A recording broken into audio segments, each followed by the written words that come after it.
Hello student, I am Divya Kathiriyan. जैसे कि हम लोग कंटिन्यू कर रहे हैं हमारा chapter number 12 and it's business environment.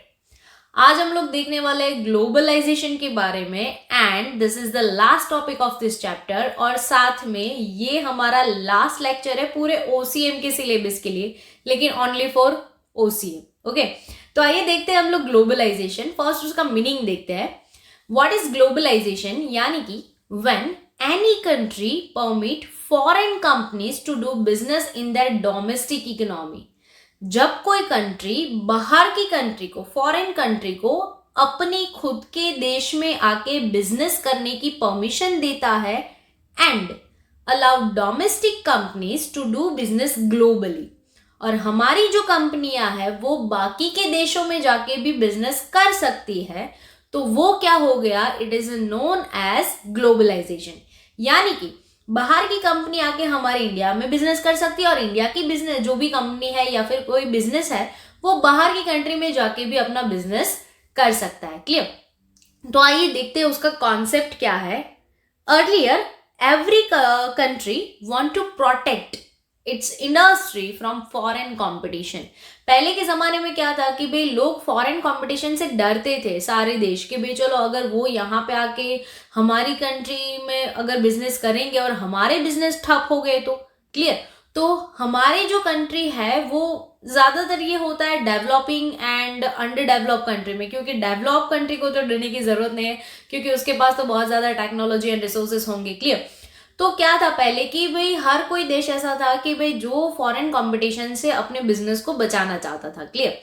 And globalization was not acceptable. और ग्लोबलाइजेशन वो एक्सेप्टेबल था, लेकिन सिर्फ वो सेंस में कि रिलेशन अच्छे हो, बिजनेस के सेंस में नहीं कि भाई चलो अगर वो यहाँ पे आगे अपना बिजनेस जमा देंगे तो हम लोग कहीं के नहीं रहेंगे एज लाइक ब्रिटिशर्स जो आए थे हमारे इंडिया में। क्लियर? तो उसके वजह से ग्लोबलाइजेशन उतना एक्सेप्टेबल नहीं था। In the beginning the companies of a develop country, beginning में शुरू में क्या था, जो डेवलप कंट्रीज है जो बहुत ही अच्छी स्टेबिलिटी पोजीशन पे है, फाइनेंशियल इकोनॉमी उसका बहुत ही हाई है, यूज टू सेटअप इंडस्ट्रीज और start selling their goods and services. वो क्या करते थे? वो अपना बिजनेस सेट करते थे, गुड्स और सर्विसेज सेल करते थे। कहाँ पे? In developing and under develop countries with the permission. क्योंकि उसके पास रिसोर्स है तो वो इंपोर्ट एक्सपोर्ट कुछ इजीली कर सकते हैं, उसके पास टेक्नोलॉजी है, पैसे है, फिनांस है। तो जनरली शुरुआत की थी डेवलप कंट्री ने। कहाँ पे जाके? तो कि डेवलपिंग, जो अभी डेवलप कर रहे हैं, या तो ऐसे कंट्री में कि जो अभी डेवलप नहीं हुआ है यानी कि अंडर डेवलप, लेकिन उसकी परमिशन लेके। क्लियर? डायरेक्ट ऐसे भी कहीं पे भी किसी के भी कंट्री में नहीं जा सकते अगर आप डेवलप है तो। क्लियर? तो वहां की परमिशन लेके वो जनरली वहां पे जाके अपने गुड्स और जो भी सर्विसेज है वो सेल करते थे, अपने बिजनेस कंपनीज एस्टेब्लिश करते थे। Clear? Then developing and under develop countries also allowed to do business in other countries. और फिर धीरे धीरे क्या हुआ कि डेवलपिंग कंट्री और अंडर डेवलप कंट्री जो भी है वो भी क्या करने लगे, बाहर के देशों में जाके अपना बिजनेस, अपने गुड सर्विसेज सेल करने लगे। Clear? It is a two activities, यानी कि टू साइड एक्टिविटी है कि भाई टू वे एक्टिविटी भी बोल सकते हो आप। क्लियर? अगर आपको कहीं पे जाके सेल करना है तो वहां की परमिशन तो चाहिए ही चाहिए, लेकिन वहां के जो लोग हैं उसकी कंपटीशन को भी आपको बीट करना पड़ेगा। यानी कि अगर आपको मार्केट में कॉप अप करना है तो वहां की क्वालिटी, क्वांटिटी, टेस्ट, प्रेफरेंस सब कुछ मैच करना पड़ेगा। क्लियर? और ऑफकोर्स सेम सिचुएशन अगर बाहर के लोग हमारी कंट्री में आएंगे तो भी होने वाला है। क्लियर? यानी कि हम बाहर जाएंगे, बाहर की कंपनी हमारे यहाँ पे आ सकती है। तो ये टू वे एक्टिविटीज है, यानी कि यहाँ पे आप गाइस टू के बाद में वे ऐड कर देना। क्लियर? देन है to develop business and industries of the entire world, arrangement was needed at international level. अगर आपको पूरी दुनिया में काम करना है, किसी और कंट्री में काम करना है, तो अरेंजमेंट प्रॉपर होना चाहिए, इंटरनेशनल लेवल पे होना चाहिए, क्योंकि ऑफ कोर्स अगर दो कंट्री बिजनेस करेंगे तो वो इंटरनेशनल लेवल पे चला जाएगा। क्लियर? देन है that's why WTO, world trade organization form, जिसकी वजह से पूरे कंट्री में यानी कि जितने भी ऐसे कंट्री है कि जो फॉरेन ट्रेड करते हैं, यानी कि इंटरनेशनल ट्रेड करते हैं, इंटरनेशनल बिजनेस करते हैं, उन सबको WT के जो भी रूल्स रेगुलेशन है वो फॉलो करने पड़ते हैं। तो ये पूरे वर्ल्ड वाइड काम करता है, सारे कंट्रीज इसके अंडर में आते हैं, यानी कि उसके रूल्स फॉलो करते हैं। Clear. India is a member of WTO, यानी कि हम भी वर्ल्ड ट्रेड ऑर्गेनाइजेशन के मेंबर है, यानी कि अगर हमें इंटरनेशनल बिजनेस में अगर कहीं कोई कॉन्फ्लिक्ट हुआ या तो फिर कोई प्रॉब्लम हुआ तो हम हमारा सोल्यूशन लेने वहां पे जा सकते हैं। क्लियर। और सबको उसका मानना भी पड़ेगा। क्लियर। सारे दुनिया को, मतलब जो इंटरनेशनल ट्रेड करते हैं उनके लिए। देन है, because of a WTO process of a globalization has become slightly easier. पहले तो क्या था कि फॉर एग्जाम्पल अगर कोई कंपनी हमारे यहाँ पे आती है या फिर हम वहां पे जाते हैं तो उसी के रूल्स रेगुलेशन चलते हैं। क्लियर। तो अब वैसा नहीं था, क्योंकि WTO फॉर्म हो गया तो जितने भी रूल्स रेगुलेशन थे वो कैसे हो गए, यूनिनेमिस हो गए। क्लियर। क्योंकि सबको उसको फॉलो करना था, तो थोड़ा बहुत प्रोसेस इजी भी हो गया। As a part of a policy of a globalization, India has accepted the GATT, GATT, full form है उसका general agreement on trade and tariff. Clear. तो हम लोगों ने भी क्या किया, तो कि गेट वाला जो एक्ट है उसको हम लोगों ने एक्सेप्ट कर लिया। देन है, it has accepted the foreign products and services to enter the country subject to certain condition. और हम बाकी के कंट्रीज को हमारे यहाँ पे गुड सर्विसेज सेल करने के लिए अलाउ करने लगे, लेकिन कुछ कंडीशन पे। क्लियर। यानी कि वो कंडीशन सारी लीगली होती थी कि वो कुछ कंडीशन पे हमारे यहाँ पे ये सेलिंग परचेसिंग वगैरह कुछ भी कर सकते हैं। क्लियर। देन है, globalization has enabled a fast growth of service sector. सबसे ज्यादा ग्लोबलाइजेशन का फायदा हुआ है सर्विस सेक्टर को, बिकॉज सर्विस ऐसी चीज है कि आप ऑनलाइन कहीं पे भी, मतलब आप किसी को भी एडवाइस कर सकते हो। क्लियर। फॉर एग्जाम्पल अगर कहीं पे भी हमें डॉक्टर्स की हेल्प चाहिए तो हम लोग राइट नाउ देखते हैं कि भी फॉरेन के डॉक्टर भी हमें यहाँ पे गाइड करते हैं। क्लियर। और IT सेक्टर में तो आप बहुत ज्यादा देखते हो कि भाई हमारे इंडिया में बैठे बैठे लोग फॉरेन की कंपनी में भी काम करते हैं। क्लियर। तो सर्विस सेक्टर को सबसे ज्यादा फायदा हुआ ग्लोबलाइजेशन का। देन है, positive effects of globalization. Globalization की वजह से जनरली क्या फायदे हुए, तो फर्स्ट वन है large scale production. Of course अगर हम हमारे कंट्री में बेच रहे हैं, कहीं और पे भी बेच रहे हैं, तो हमें जितना सप्लाई डिमांड है वो सब मैच करना पड़ेगा। क्लियर। तो उसके वजह से लार्ज स्केल प्रोडक्शन शुरू हो गया। और ऑफ कोर्स लार्ज स्केल अगर आप प्रोडक्शन करते हो तो उसके फायदे क्या है, तो कि आपका कॉस्ट कम होगा। जितना ज्यादा प्रोडक्शन करते हैं ना हम यूनिट्स का, उतना कॉस्ट कम आता है, क्योंकि सब बल्क में हम परचेस करते हैं। क्लियर। साथ में वहां पे काम करने के लिए एम्प्लॉयमेंट भी हमें चाहिए, एम्प्लॉयज ज्यादा चाहिए तो उनको भी मतलब काम मिल जाएगा। Clear. Increased competition lead to greater consumer protection. बहुत ज्यादा कंपटीशन बढ़ गई, क्योंकि पहले तो ऐसा था कि हमारे कंट्री में ही कंपटीशन थी, पब्लिक प्राइवेट में कंपटीशन थी, लेकिन अब तो फॉरेन कंट्रीज के लोग आके कंपटीशन दे रहे हैं, तो ऑफ कोर्स हमें भी क्या करना पड़ेगा, उसको कॉप अप करना पड़ेगा। तो उसको सबसे ज्यादा फायदा कंज्यूमर को हुआ कि उसको सब कुछ मिल जाता था कि भाई जो भी फॉरेन में बन रहा है वो भी इजीली आसानी से हमें मिल रहा है। क्लियर। और साथ साथ में कंज्यूमर प्रोटेक्शन के ऊपर भी बहुत ज्यादा ध्यान हम लोगों ने दिया, क्योंकि ऐसा नहीं है कि फॉरेन से आने वाली हर चीज अच्छी ही होगी, क्योंकि हमें हमारे कंज्यूमर को प्रोटेक्ट भी करना है कि भाई उसके साथ अनजस्टिस ना हो जाए। क्लियर। तो ये सारी चीजें यहाँ पे भी ज्यादा इन्वॉल्व हुई। Then a consumer gets a technically upgraded products with reasonable price.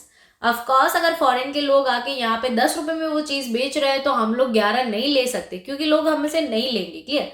तो लो प्राइस में ज्यादा अच्छी क्वालिटी मिलने लगी, और अगर वो टेक्नोलॉजी यहाँ पे लेके आते हैं तो वो टेक्नोलॉजी का फायदा सबको होगा। क्लियर। और इंपोर्ट एक्सपोर्ट जैसे हम लोगों ने देखा कि गवर्नमेंट ने रूल्स रेगुलेशन कम कर दिए, तो हम लोग बहुत सारी ऐसी टेक्नोलॉजी है जो बाकी के कंट्री से भी मंगवा सकते हैं। क्लियर। देन एम्प्लॉयमेंट जनरेशन, जैसा मैंने बोला कि जितना काम बढ़ेगा लोग ज्यादा लगेंगे, उन लोगों को जॉब मिलेगा। क्लियर। फॉरेन की कंट्री यहाँ पे आके एस्टेब्लिश हो रही है तो ऑफकोर्स वो अपनी टेक्नोलॉजी आइडियाज थॉट्स और कुछ चुनिंदा मैनेजमेंट के लोग लेके आएगा, सब एम्प्लॉय या फिर सब मैनेजर वगैरह सब लेके नहीं आएगा। क्लियर। वो यहाँ से ही हायर करेगा। तो जिस कंपनी में एस्टेब्लिश हो रही है उस कंट्री के लोगों को जॉब भी ऑफर करेगी। क्लियर। तो वो भी फायदा होगा। Then a consumer will be able to use high quality with low price.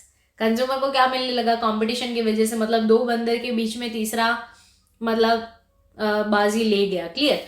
तो उसके वजह से उन लोगों को क्या हो गया, कंपटीशन की वजह से अच्छा भी मिलने लगा, प्राइस भी कम देनी पड़ रही थी। देन ये infrastructural facility increase in country, जैसे हम लोग सुनते हैं कि भाई ब्रिटिशर्स आए तो वो ट्रेन लेके आए एंड ऑल दैट। क्लियर। तो जैसे अगर कोई फॉरेन कंट्री आती है तो ऑफकोर्स वो अपने काम के लिए कुछ एस्टेब्लिश करती है जिसका फायदा बाद में लोगों को भी होता है। ब्रिटिशर्स यहाँ पे ट्रेन वगैरह सब कुछ लेके आए, लेकिन उसका मेन मोटिव उसके खुद के ट्रांसपोर्टेशन का था, क्लियर, अपने इंडिया के पीपल का नहीं था, लेकिन फायदा हुआ हमें, हाँ ये मानना पड़ेगा। देन है increase the importance of education. Of course हम लोगों को अगर फॉरेन की कंपनी में वगैरह काम करना है, फॉर एग्जाम्पल चलो, तो वहां पे वो ऐसा जरूरी नहीं है कि सारे लेबर वर्क ही लेंगे, क्लियर, वहां पे कुछ स्किल वर्कर की भी जरूरत होगी। तो ऑफ कोर्स लोग सोचने लगेंगे कि अगर हमें भी यहाँ पे काम करना है तो ये सीखना पड़ेगा, हमारे पास ये डिग्री चाहिए, तो मुझे ये पढ़ना पड़ेगा, क्लियर। तो धीरे धीरे एजुकेशन का भी इंपॉर्टेंस बढ़ने लगा, क्लियर। जैसे इंग्लिश लैंग्वेज पहले इतना पॉपुलर नहीं था, इतने सारे लोगों को नहीं आती थी, जो पढ़े लिखे लोग थे वो जानते थे, लेकिन अब देख सकते हैं कि सब लोग बोल सकते हैं, क्लियर। तो ये थोड़ा थोड़ा बदलाव एजुकेशन में भी आ रहा है। जैसे वहां पे ज्यादातर फॉरेन कंट्री में कैसा होता है कि प्रैक्टिकल एजुकेशन पे ज्यादा वो लोग फोकस करते हैं और हम ज्यादातर थियोरेटिकल पे एम्फासिस करते हैं, क्लियर। तो अब वो बदलाव भी आ रहा है कि ज्यादा से ज्यादा प्रैक्टिकल होने की कोशिश कर रहे हैं हम लोग, क्लियर। देन है easier to set up a new industry। और फिर जैसे जैसे लोग अपग्रेड होते जाएंगे, टेक्नोलॉजी इजीली अवेलेबल होती जाएगी, तो अगर आप भी नया बिजनेस शुरू करना चाहते हो, इंडस्ट्री शुरू करना चाहते हो, तो वो इजी हो गया सब कुछ, क्लियर। और राइट नाउ हम लोग देख रहे हैं कि भाई बहुत सारे ऐसे यंगस्टर्स भी है जो बिजनेस शुरू करे, अपना छोटा सा जो भी है वो इंडिपेंडेंटली वो काम करना चाहते हैं। और जैसे हम लोग देख रहे हैं कि आजकल जो शार्क टैंक आ रहा है वहां पे बहुत ज्यादा एंटरप्रेन्योर हम लोगों को देखने मिल रहे हैं, और वो भी ऐसा है कि जो सिर्फ सिलेक्टेड है। ऐसे बहुत सारे हैं जो अभी तक मतलब लाइमलाइट में नहीं है लेकिन बहुत अच्छा काम कर रहे हैं, क्लियर।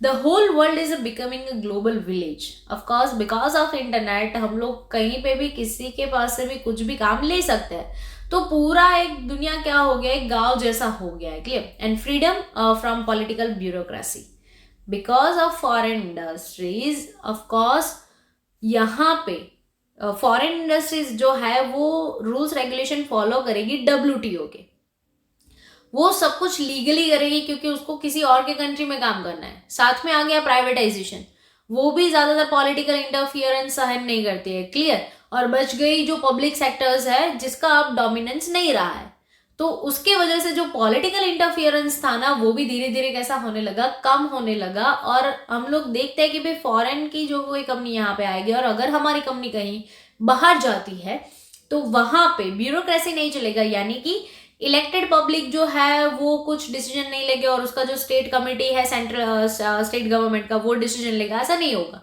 क्लियर। वहां पे जो जनरल रूल्स रेगुलेशन होंगे वो फॉलो किए जाएंगे, तो ये भी करप्शन वगैरह सब कुछ थोड़ा बहुत कम होगा और जिसके वजह से हमें काफी फायदा भी होगा, क्लियर। लेकिन जैसे हम लोग देखते हैं हर टाइम पे बोलते भी है that every coin has a two side, plus side है तो नेगेटिव साइड भी होनी ही है, clear.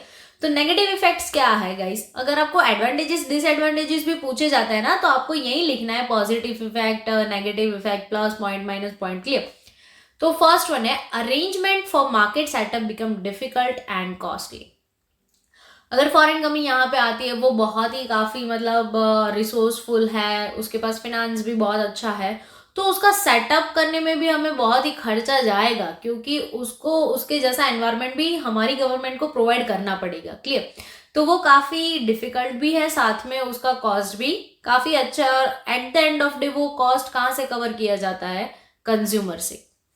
Then a rise in a production of a luxurious goods. जैसे हम लोग देखते हैं कि जैसे जैसे फॉरेन कंट्री का, इंटरनेट का, सोशल मीडिया का जितना ट्रेंड बढ़ रहा है ना, तो हम लोग क्या कर रहे हैं, मतलब दिखावे की दुनिया में ज्यादातर लोग आने लगे हैं अब कि भाई चलो हम लोग सेम कपड़ा अगर इंडिया में मिल रहा है ना तो हम वो लोग नहीं परचेस करेंगे, लेकिन अगर वो ज़ारा से H&M से मिल रहा है ना तो हम लोग बहुत शौक से 5,000 10,000 का परचेस करेंगे, क्लियर। ये हमारी मेंटालिटी भी बन चुकी है और बहुत ही डेवलप हो रही है ये चीज, क्लियर। देन है new products arise because of a change in human mentalities. बहुत सारे ट्रेंड, प्रेफरेंसेस, टेस्ट चेंज हो रहे, तो नई नई प्रोडक्ट आती ही जाएगी और जितनी वैरायटी आप प्रोडक्ट प्रोड्यूस करोगे, कंपटीशन में रहने के लिए हर किसी को वो करना पड़ेगा, चाहे वो कैपेबल है नहीं है, और चाहे वो चीज अच्छी है, क्वालिटी है नहीं है, कोई फर्क नहीं पड़ता, क्लियर। देन आफ्टर है rise of inequality of income and wealth. हो सकता है कि फॉरेन कंट्री यहाँ पे आके बहुत ज़्यादा अच्छा कमा जाए और हम उतना ना अच्छा कर पाए, क्लियर। तो इनकम और वेल्थ के बीच में भी इनइक्वालिटी क्रिएट हो सकती है। फिर देन आफ्टर है competition is at the cost of ethical values. जैसे हम लोगों ने बोला कि कंपटीशन की वजह से फायदे होंगे काफी सारे, लेकिन फिर कुछ टाइम के बाद ये भी आ जाएगा कि भाई कुछ भी करो भाई, हुक और क्रूक, हमें ये करना ही है, कंपटीशन में जीतना ही है, मतलब हमें मार्केट में आगे रहना है, तो वो एथिकल वैल्यू को भी दाव पे लगा के वो कंपटीशन में रहेगा, क्लियर। फॉर एग्जाम्पल वो कैसे भी एडवर्टाइज करेगा, हार्मफुल प्रोडक्ट बेचेगा कि जो सिर्फ अट्रैक्टिव हो लेकिन हो सकता है कि लोगों के लिए अच्छी ना हो, क्लियर। वो ऐसा अच्छा अच्छा बोलेगा एडवर्टाइजमेंट में, लेकिन हकीकत में ऐसा कुछ है ही नहीं प्रोडक्ट में। तो ऐसी चीजें भी हो सकती है, clear. Then a larger unit get more profit and small unit experience difficulty to survive। ये वही बात हो गई कि भाई अमीर जो है वो ज्यादा अमीर हो जाएगा, गरीब ज्यादा गरीब हो जाएगा। बड़ी हम लोग का भी ऐसा है आजकल कि भाई चलो हम छोटी मोटी शॉप से कुछ परचेस करना पसंद नहीं करेंगे, हम लोग मॉल ब्रांडेड जो शॉप्स है वहां से ज्यादा परचेस करते हैं। तो इसके वजह से क्या होगा कि भाई जो बड़े बड़े जो ब्रांड है वहां पे लोगों का ज्यादा फोकस रहेगा रेदर देन स्मॉलर यूनिट। कि स्मॉलर यूनिट जो भी है ना वो क्या हो जाएंगे, फिर धीरे धीरे वहां पे उतना परचेसिंग चैलेंज नहीं होगा, तो उनका तो सर्वाइव होना भी मुश्किल हो जाएगा, क्लियर। फिर देन है multinational companies show more loyalty to their home country. Of course अगर वो इंडिया में आए तो इंडिया के नहीं हो जाएंगे, उसका जो ओरिजिन है वो वहां पे ही लॉयल रहने वाला है, clear, eight the end of day. फिर देन है spread of education is lesser than spread of development. हम लोग फिर कौन सी रेस में भागने लगेंगे, वे हमें आगे बढ़ना है, हमें फर्स्ट आना है, हमें डेवलपमेंट चाहिए, हमें ये चाहिए, और फिर हम एजुकेशन पे फोकस करना धीरे धीरे कम कर देंगे, क्योंकि हमें जितने एम्प्लॉयज चाहिए, हमें जितने एम्प्लॉयमेंट चाहिए, लेबर चाहिए, वो मिल रहा है, क्लियर। तो कहीं पे ऐसा हो सकता है कि हम उसका एजुकेशन सिस्टम भी फॉलो करने लगेंगे, हमारा खुद का छोड़ के, क्लियर। तो है competitive ability of employees become weak. और फिर हम क्या करेंगे, फॉर एग्जाम्पल चलो हमारे यहाँ पे बच्चों के एजुकेशन की बात नहीं हो रही है, बट एम्प्लॉय के डेवलपमेंट एजुकेशन की बात हो रही है कि भाई चलो हम लोग क्या करेंगे कि भाई चलो हमारे यहाँ पे एम्प्लॉय काम कर रहे हैं, हम धीरे धीरे उसको कुछ नया नया भी सिखाएंगे कि भाई चलो आगे चल के ऐसी टेक्नोलॉजी आ सकती है, तो आप ये भी सीखो, आप उसको ऐसे पर्सनालिटी डेवलप करो, आप ऐसे स्किल डेवलप करो, क्लियर। लेकिन धीरे धीरे ये काम होता जाएगा, क्योंकि उसका मेन मोटिव फिर शिफ्ट हो जाएगा ऑन द प्रॉफिट, कि भाई चलो हमारे यहाँ पे एम्प्लॉय है, हमें जितना राइट नाउ चाहिए उतना काम उसको आता है, दैट्स इट, हमें उसको नया सिखाने की जरूरत नहीं, हम क्यों फालतू में खर्चा करेंगे, क्लियर, हमारा काम तो हो रहा है। तो ये मेंटालिटी भी डेवलप हो सकती है। एंड देन है international companies can influence monetary policy bye collaborating political parties. वो पॉलिटिकल पार्टीज के साथ कोलैबोरेट भी कर सकते हैं, और जिसका खामियाजा हमारी डोमेस्टिक जो इंडस्ट्रीज है उसको भी भुगतना पड़ सकता है।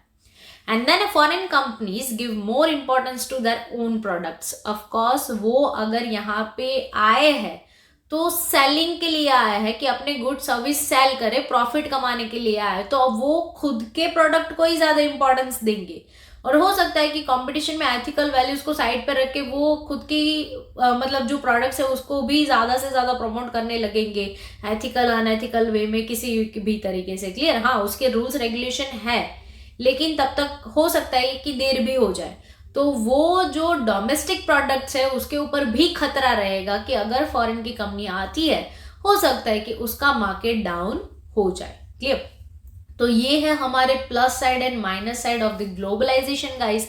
तो यहाँ पे हमारा ग्लोबलाइजेशन का जो टॉपिक है वो खत्म होता है, साथ में ये चैप्टर भी खत्म होता है, और साथ साथ में हमारा जो OCM का पूरा सिलेबस है वो भी यहाँ पे ओवर होता है गाइज। रिमेंबर दैट आपके जितने भी शॉर्ट्स फॉर्म है वो 1 मार्क के लिए इंपॉर्टेंट है, और ये तीनों लिबरलाइजेशन, प्राइवेटाइजेशन एंड ग्लोबलाइजेशन वो 3 मार्क के लिए काफी इंपॉर्टेंट है गाइज, क्लियर। तो all the very best all the students जो भी मुझे देखते हैं या फिर जो भी मेरे से पढ़ते हैं, होप कि आप बहुत अच्छा करो, आप आपके बोर्ड के एग्जामिनेशन में बहुत ही टॉप स्कोर क्रिएट करो, और साथ में आप फ्यूचर में भी बहुत आगे बढ़ो, ऐसी ब्लेसिंग है मेरी तरफ से। And God bless you, and remember be safe, be happy.